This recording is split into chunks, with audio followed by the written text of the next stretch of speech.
Good morning, students. In this lecture, we discuss alternating series, question number 6, part 3rd here. Okay, students. अब हम इस lecture में question number 6 के third part को करते हैं, exercise 5.1 alternating series. Okay students, यहाँ पर आपके पास एक सीरीज दे रखी है, summation n is equal to 1 to infinity -1 to the power n x plus 1 to the power n by 2 की power n into n square. इस सीरीज की बच्चों हमें क्या चेक करनी है? Convergence and absolute convergence check करनी है. ठीक है बच्चों, सीरीज किस टाइप की है? अल्टरनेटिंग सीरीज है. तो हम जो आपके पास सीरीज दे रखी है बच्चों, उसको हम लिख लेते हैं summation n is equal to 1 to infinity an के बराबर लिख लेते हैं. ओके, और सबसे पहले हम इसके एब्सोल्यूट कन्वर्जेंस को चेक करते हैं. एब्सोल्यूट कन्वर्जेंस को चेक करने के लिए हम क्या लेके चलते हैं बच्चों? an जो nth टर्म है उस पर मॉडुलस लेके चलना होता है. ये आपके पास nth टर्म है, इस पे मॉडुलस लेके चले. मॉडुलस लिया तो ये टर्म बन जाएगी mod of x plus 1 to the power n, और नीचे आ जाएगा बच्चों 2 की power n by n square. Similarly हम क्या निकाल लेते हैं? Modulus of a n plus 1, n plus 1th term पे मॉडुलस लेके चलते हैं. तो nth टर्म में जहां भी आपको n नजर आता है उसमें n को n प्लस 1 से रिप्लेस कर देते हैं. रिप्लेस करने के बाद ये टर्म आ जाती है, और इसका जब हम मॉडुलस अप्लाई करते हैं तो मॉडुलस इसको बना देगा बच्चों x plus 1 to the power n plus 1 और 2 की पावर n प्लस 1 और n प्लस 1 का होल स्क्वायर. Clear students? अब रेशो टेस्ट से हम इसकी कन्वर्जेंस चेक करते हैं. रेशो टेस्ट के कोरस्पॉन्डिंग हम क्या लेके चलेंगे? Mod of an by mod of an plus 1. तो मोड ऑफ an की वैल्यू पुट कर दी, मोड ऑफ an प्लस 1 की वैल्यू नीचे पुट करेंगे. तो इसका मतलब ये जो मोड ऑफ an प्लस 1 की वैल्यू है, जो नीचे टर्म है वो ऊपर चली जाएगी, जो ऊपर टर्म है वो नीचे चली जाएगी, क्योंकि नीचे रखना है. तो यहाँ पर हमारे पास क्या आ जाएगा? मोड ऑफ x प्लस 1 की पावर n है, मोड ऑफ x प्लस 1 की पावर n प्लस 1 है. इन दोनों को एडजस्ट करेंगे तो nth पावर इनके साथ कट जाएंगी, तो एक सिंगल पावर आपके पास बन जाएगी 1 by mod of x plus 1. इसी टाइप से 2 की पावर n प्लस 1 को 2 की पावर n से कट करेंगे तो 2 बन जाएगा, और इस टर्म को हम लिख लेते हैं n प्लस 1 बाई n, और पूरे पे क्या लिख लेते हैं बच्चों? Whole square. नेक्स्ट टाइम में क्या किया? n को n के नीचे रखेंगे 1 आ जाएगा, 1 के नीचे रखेंगे तो 1 बाई n आ जाएगा, पूरे पे होल स्क्वायर है, continue, and 1 by mod of x plus 1. Clear student? तो रेशियो टेस्ट के लिए अब क्या स्टेप होता है? Taking limit n goes to infinity on both side. अब दोनों तरफ हम लिमिट अप्लाई कर देते हैं. Limit n goes to infinity on both side. तो mod of an by mod of an plus 1 which is equal to limit n goes to infinity to 1 plus 1 by n का whole square 1 by mod of x plus 1. जब limit n goes to infinity लगाएंगे बच्चों, एक तो 2 बचेगा, 1 by infinite 0 बन जाएगा, तो 2 by mod of x plus 1 बन जाता है. ओके, आपने रेशियो टेस्ट पढ़ा है, तो ये रेशियो टेस्ट ये सीरीज कन्वर्जेंट कब हो जाएगी? By ratio test series will be convergent. Mod लगाने के बाद सीरीज कन्वर्जेंट हो जाएगी कब? जब ये जो वैल्यू आई है, अगर ये वैल्यू क्या हो जाए बच्चों? ग्रेटर देन 1 हो जाए. क्लियर है ना? इतना हमने पढ़ा है. तो 2 by mod of x plus 1 जब ग्रेटर देन 1 होगा तो ये सीरीज हमारे पास एब्सोल्युटली कन्वर्जेंट हो जाएगी. मीन्स इसका मीनिंग क्या हुआ अभी? 2 by mod of x plus 1 greater than 1, that is if, इसका मतलब क्या हो जाएगा? That is if mod of x plus 1 by 2. Inequality को रेसिप्रोकल लेते हैं तो इनइक्वालिटी अपना साइन चेंज कर लेगी. तो this implies mode of x plus 1 less than 2. जब हम इसका मॉडुलस ओपन करेंगे तो क्या आएगा आपके पास?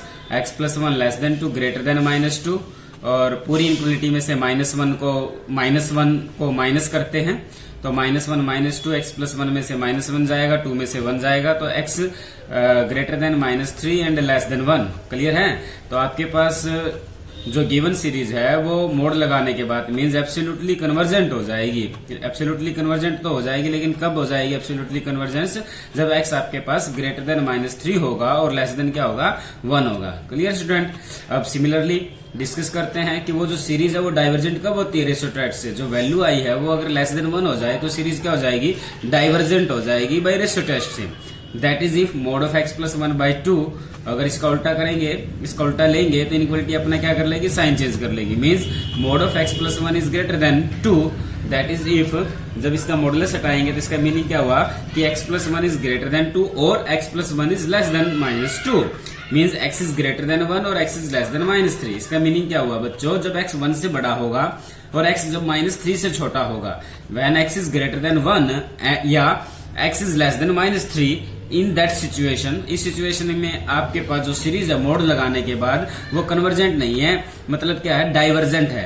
तो आपने क्या देखा कि मॉडुलस लगाने के बाद अगर सीरीज जिन पॉइंटों पे डाइवर्जेंट आती है वहां पे हमें उसकी दोबारा से क्या चेक करनी पड़ेगी, कन्वर्जेंस चेक करनी पड़ेगी by Leibniz test, because it is the question of alternating series. तो therefore by ratio test summation n is equal to 1 to infinity mod of n, mod लगाने के बाद ये सीरीज कन्वर्जेंट हो जाती है। कब? जब x -3 और 1 के बीच में लाई करता है। और ये सीरीज डाइवर्जेंट है, मतलब मोड लगाने के बाद सीरीज डाइवर्जेंट है। कब? जब x 1 से बड़ा है या x -3 से छोटा है। क्लियर है स्टूडेंट्स? ओके। और ये टेस्ट फेल हो जाता है। रेशो टेस्ट से टेस्ट फेल कब होता है? जब एल की वैल्यू आई है, मतलब limit n goes to infinity mod of n by mod of n plus 1 लगाने के बाद जो वैल्यू आई है अगर वो 1 की इक्वल बन जाती है तो उस सिचुएशन में रेशो टेस्ट बच्चों फेल हो जाता है। मतलब 2 by mod of x plus 1 की वैल्यू अगर 1 आ जाती है तो रेशो टेस्ट क्या हो जाएगा? फेल हो जाएगा। That is if 2 is equal to mod of x plus 1। जब इसका मॉडुलस हटाएंगे तो आपके पास आ जाएगा x plus 1 is equal two plus -2। That is if x plus 1 is equal to 2 और x plus 1 is equal to -2, x is equal to 1 और x is equal to -3। इसका मतलब जब x की वैल्यू 1 होगी और x की वैल्यू -3 होगी, इस सिचुएशन में रेशो टेस्ट क्या है बच्चों? फेल है। क्लियर है? अब तक आपने क्या डिस्कस किया? जब x की वैल्यू -3 और 1 के बीच में होगी तो मोड लगाने के बाद सीरीज कन्वर्जेंट है। मोड लगाने के बाद सीरीज कन्वर्जेंट है तो एब्सोल्युटली कन्वर्जेंट है। कब? जब x -3 और 1 के बीच में लाई करता है। जब x ग्रेटर देन 1 होगा या x लेस देन -3 होगा, इस सिचुएशन में मोड लगाने के बाद सीरीज डाइवर्जेंट है। अगर मोड लगाने के बाद सीरीज डाइवर्जेंट है तो हमें सीरीज की, गिवन सीरीज की कन्वर्जेंस चेक करनी पड़ेगी। कब? जब x ग्रेटर देन 1 होगा और जब x लेस देन -3 होगा इस सिचुएशन में। और यहां पर भी हमने देखा कि जब x 1 और -3 हो जाता है तो रेशो टेस्ट फेल हो जाता है। तो इसका मतलब x इज इक्वल टू 1 और x इज इक्वल टू -3 पर भी हमें सीरीज की नेचर चेक करनी पड़ेगी अलग से। ओके स्टूडेंट्स, तो अब आगे करते हैं। Now at x is equal to 1, जब x की वैल्यू आपके पास 1 है तो an की वैल्यू आपके पास क्या हो जाएगी बच्चों? an mod of x plus 1 की पावर n बाय 2 की power n into n square. Mod of n की वैल्यू चेक करते हैं। जब at x is equal to 1 है तो 1 को x को 1 पुट किया, 1 प्लस 1 2 की पावर n, 2 की पावर n से 2 की पावर n कट हो जाता है 1 बाई एन स्क्वायर। हमने देखा कि mod of n at x is equal to 1 by n square है और ये सीरीज बच्चों कन्वर्जेंट होती है बाई पी टेस्ट से। तो summation n is equal to 1 to infinity mod of n is convergent by P test at x is equal to 1। मतलब mode लगाने के बाद सीरीज जब x की वैल्यू 1 होती है तो सीरीज कन्वर्जेंट होती है। मतलब मोड लगाने के बाद कन्वर्जेंट है तो इसका मतलब सीरीज आपके पास एब्सोल्युटली कन्वर्जेंट है। कब? जब x इज इक्वल टू 1 होगा।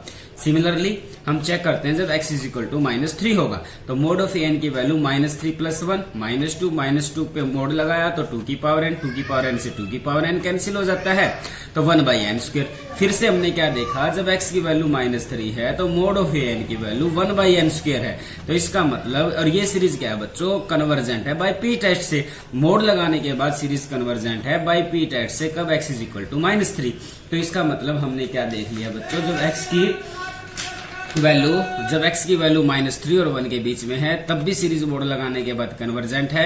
फिर हमने देखा जब x 1 है तो मोड लगाने के बाद कन्वर्जेंट है। जब हमने x की वैल्यू -3 देखी तो मोड वाली सीरीज आपके पास क्या है? कन्वर्जेंट है। तो इसका मतलब जब आपके पास x ग्रेटर देन और इक्वल टू -3 है और लेस देन और इक्वल टू 1 होगा, इस सिचुएशन पे आपकी जो सीरीज है वो क्या हो जाती है बच्चों? एब्सोल्युटली कन्वर्जेंट हो जाती है। क्लियर है? Okay, absolutely convergent. अब हम चेक करते हैं जब आपके पास जब mode of x plus 1 greater than 2 था तो उस सिचुएशन में हमने क्या देखा था बच्चों? आपने देखा था कि जब आपके पास ये वाली सिचुएशन थी mode of x plus 1 greater than 2, ये वाली सिचुएशन थी। इस सिचुएशन में हमने क्या देखा कि मोड लगाने के बाद सीरीज क्या है? डाइवर्जेंट है। मोड लगाने के बाद सीरीज डाइवर्जेंट है तो हमें उसकी कन्वर्जेंस चेक करनी पड़ेगी और अल्टरनेटिंग सीरीज है तो लेबनिज टेस्ट से हम उसकी कन्वर्जेंस को चेक करते हैं। तो when mod of x plus 1 is greater than 2 is not absolutely convergent, तो here we check the convergence by Leibniz test. Leibniz test से हम इसकी कन्वर्जेंस चेक करेंगे। तो अब आपके पास सीरीज को हम मान लेते हैं दोबारा से कि वो किसके इक्वल है। Let summation n is equal to 1 to infinity minus 1 की power n minus 1 an is equal to summation n is equal to 1 to infinity minus 1 to the power n minus 1 x plus 1 to the power n by 2 की power n into में n square. तो Leibniz test में हम क्या बच्चों ये an लेके चलते हैं। उसके लिए 3 कंडीशंस होती हैं। हमें क्या दिखाना होता है, फर्स्ट कंडीशन हमें दिखानी होती है कि an is greater than 0 for all n belong to natural number. फिर हमें दिखाना होता है an plus 1 is less than an for all n belong to natural number. और फिर हमें क्या दिखाना होता है बच्चों, limit n goes to infinity at nth term अगर वो क्या आ जाता है 0। तो लेबनिज टेस्ट की अगर ये तीनों कंडीशन सेटिस्फाई हो जाए तो हम बोल देते हैं कि वो सीरीज क्या है बच्चों, कन्वर्जेंट है। तो हमने क्या देखा क्लियरली, वहन जब mode of x plus 1 greater than 2 है, मीन्स जब इसका मॉडुलस ओपन करेंगे तो आपके पास 2 सिचुएशन आती हैं, या तो x 1 से बड़ा हो, x इज ग्रेटर देन 1 हो, या x लेस देन -3 है। तो हेयर हमारे पास limit n goes to infinity an करते हैं। हम ये वाली कंडीशन चेक करके देखते हैं कि ये सेटिस्फाई करता है या नहीं करता। तो limit n goes to infinity an लिया, limit n goes to infinity x plus 1 to the power n by 2 की power n by n square. x जब 1 से बड़ा होगा या x -3 से बड़ा होगा तो जो ऊपर वाली टर्म है बच्चों वो इन्फिनिटी की ओर अप्रोच करती है। क्लियर है? तो नीचे भी इन्फिनिटी की ओर अप्रोच करती है। तो इसका मतलब ये इन्फिनिटी बाय इन्फिनिटी फॉर्म बनती है। और after solving this we see that is not equal to 0। ये इक्वल टू 0 नहीं आता, मतलब limit n goes to infinity करने पर n टर्म पर लगाया तो वो 0 नहीं आता। तो इसका मतलब लेबनिज टेस्ट की ये वाली कंडीशन सेटिस्फाई नहीं होती। अगर एक भी कंडीशन सेटिस्फाई नहीं होती तो इसका मतलब वो सीरीज कन्वर्जेंट नहीं है बाय लेबनिज टेस्ट से। तो condition of Leibniz test is not satisfy, तो hence the given series is not convergent. Okay students, तो क्या कंक्लूजन निकला, तो therefore summation n is equal to 1 to infinity an does not converges for mod of x plus 2। Therefore, summation n is equal to 1 to infinity an does not converges for mode of x plus 2 is greater than 1. That is, if जब x 1 से greater होगा और x less then -3 होगा तो इस situation में आपके पास series convergent नहीं करती।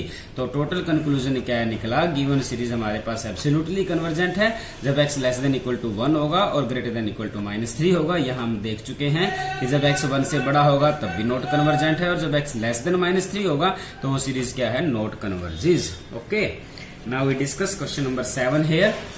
गिवन सीरीज आपके पास दे रखी है x अपॉन में 1 plus x minus x square by 1 plus x square plus x cube by 1 plus x cube minus x की 4 बाय 1 प्लस एक्स की 4 कंटिन्यू लाइक दिस।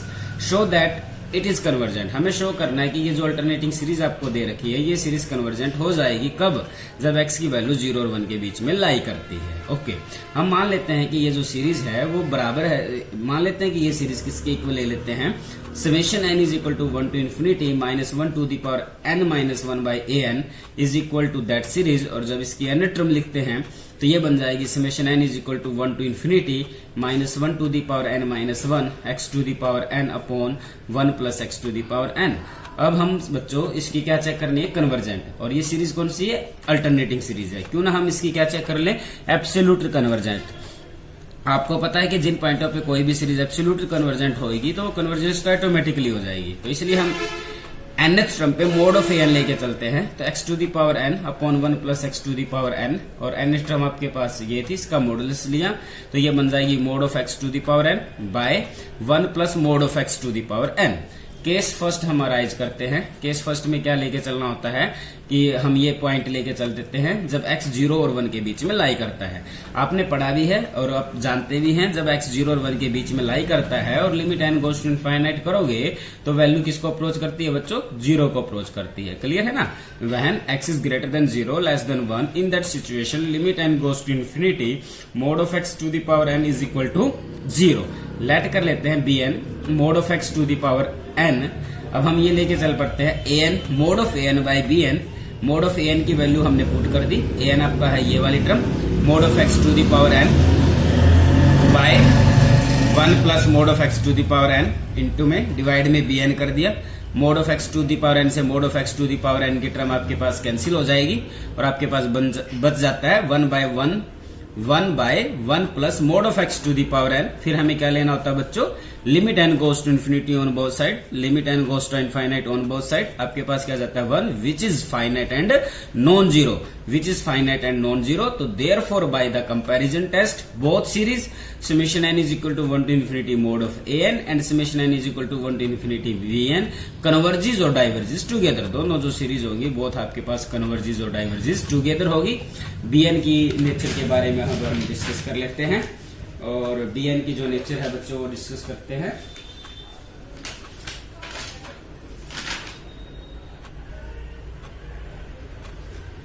bn है बच्चों, summation n is equal to 1 to infinity bn। आपने पीछे माना था कि bn हमने क्या लेके चले थे बच्चों, mod of x to the power n लेके चले थे ना। तो bn आपके पास है mod of x to the power n को पुट करेंगे 1 2 3 तो आपको पास मिलेगा mod of x plus mod of x का whole square plus mod of x का क्यूब। क्लियरली बच्चों आपको क्या सीरीज दिख रही है, ये जीपी सीरीज दिख रही है ना। It is a GP series, geometric progression series है। विद कॉमन रेशियो क्या है बच्चों, with common ratio mode of x। और आपने पढ़ा है क्या क्या केस लेके चले, x 0 और 1 के बीच में लाई करता है। आप बताइए जब ज्योमेट्रिक सीरीज हो और जब कॉमन रेशियो 0 और 1 के बीच में लाई करता है, मींस लेस देन 1 हो, तो सिचुएशन में सीरीज क्या होती है, ज्योमेट्रिक टेस्ट से कन्वर्जेंट होती है ना। तो such that x is greater than 0 और लेस देन 1, तो therefore summation n is equal to 1 to infinity bn is convergent by the GP test, by the geometric progression test. अभी तो हमने कहा था by comparison test mod of an and bn both converges और diverges together. अगर bn convergent हुई तो mod of an भी क्या हो जाएगी बच्चों, कन्वर्जेंट हो जाएगी। Hence summation n is equal to 1 to infinity mod of an is convergent. ये सीरीज क्या आपके पास कन्वर्जेंट। अब कन्वर्जेंट भी कब है बच्चों, जब आपके पास x क्या था, x इज हम क्या लेके चले थे, x इज ग्रेटर देन 0 और लेस देन 1। ओके स्टूडेंट्स, अब केस ले लेते हैं सेकंड केस, जब x is exactly equal to 1 है। जब x 1 के इक्वल होगा तो क्या होगा situation, this summation n is equal to 1 to infinity -1 to the power n -1 by an है। ये आपके पास summation n is equal to 1 to infinity -1 to the power n -1, x को 1 पुट कर दिया n टर्म में, तो 1 की पावर n बाय 1 प्लस 1 की पावर n 1/2 आ जाता है। मतलब an का काम कौन कर रहा है बच्चों, 1/2 कर रहा है। तो limit n goes to infinity, n term पे limit n goes to infinity लगाया, वो क्या आ जाता है 1/2 which is not equal to 0। तो इसका मतलब सीरीज क्या है बच्चों, कन्वर्जेंट नहीं है। ठीक है ना। तो condition of Leibniz test not satisfy, क्योंकि अल्टरनेटिंग सीरीज है, लेबनिज टेस्ट से कन्वर्जेंस चेक करेंगे। और लेबनिज टेस्ट की कंडीशन थी कि n टर्म पे limit n goes to infinite लगाए तो वो 0 आना चाहिए, बट यहाँ तो 1/2 आता है। तो इसका मतलब लेबनिज टेस्ट से सीरीज लेबनिज टेस्ट की कंडीशन सेटिस्फाई नहीं हुई, तो इसका मतलब सीरीज इज नॉट कन्वर्जेंट। कब, जब x 1 होगा तो सीरीज आपके पास क्या है, नॉट कन्वर्जेंट। सिमिलरली अगर आप x ग्रेटर देन 1 लेके चलते हैं तो -1 टू दी पावर n -1, तो ये सिचुएशन x की power n upon 1 plus x to the power n। आपको पता है जब x 1 से ग्रेटर होगा तो limit n goes to infinity x to the power n की वैल्यू क्या आएगी, इनफाइनाइट आएगी ना, आपको पता ही है ये। जब x की वैल्यू ग्रेटर देन 1 होगी तो limit n goes to infinity x to the power n किसके इक्वल होगा, इनफाइनाइट के। तो nth टर्म पे limit n goes to infinite लगाकर देखते हैं। ये nth टर्म है और इस पे limit n goes to infinite लगा के देखी, नीचे वाली टर्म में से x to the power n common लिया, ये टर्म इसको कट कर देगी, ये 1 आ जाता है। फिर वही सिचुएशन nth टर्म पे limit n goes to infinity लगा के देखा और वो 0 नहीं आता, तो इसका मतलब लेबनिज टेस्ट की कंडीशन सेटिस्फाई नहीं है। तो इसका मतलब series is not convergent for x is greater than 1। तो हमने क्या देखा, जब x 1 है तो सीरीज कन्वर्जेंट नहीं है, जब x ग्रेटर देन 1 है तब भी सीरीज कन्वर्जेंट नहीं है, और x जब 0 और 1 के बीच में 0 और 1 के बीच में है तो मोड लगाने के बाद भी सीरीज क्या है, कन्वर्जेंट है, तो एब्सोल्युटली कन्वर्जेंट है। और कोई भी सीरीज अगर एब्सोल्युटली कन्वर्जेंट है तो वो बच्चों क्या होती है, कन्वर्जेंट होती है। Okay students.